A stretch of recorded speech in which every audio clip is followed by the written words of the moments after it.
kino-correct niya pag medyo lumiliko siya ng konti.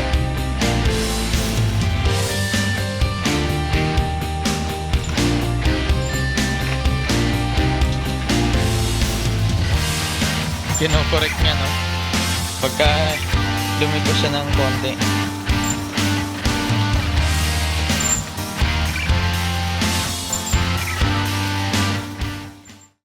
Isa na namang innovation ang tinetest namin ngayong araw at ito nga ay isang 4-wheel drive sprinkler system robot. Ang main purpose ng innovation na ito ay para ma-enhance at ma-automate ang pagdidilig sa mga specific na lugar. Maliban sa pagdidilig, itong robot na ito ay pwede ring gamitin pang spray ng insecticide at iba pang farming-related na trabaho. Ang robot na ito ay pinapagana ng dalawang 12 volts DC motor at meron din itong rechargeable battery. Pwede itong mag-perform ng task automatically depende sa nakaprogram na geographic location.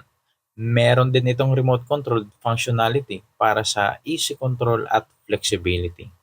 Meron din itong built-in compass kaya kung mapapansin niyo sa video, kusa nitong tinatama ang kanyang direction tuwing nalilihis ito ng daan. Napakarami pang improvement na pwedeng ma-implement sa robot na ito. Mangyari mag-iwan lang ng suggestion at komento. Naway ang video na ito ay naka-inspire sa kapwa innovator at pwede din itong maging reference ng mga future researchers. Kung nagustuhan mo ang video na ito, like and share. AVG Solutions. Don't forget to subscribe.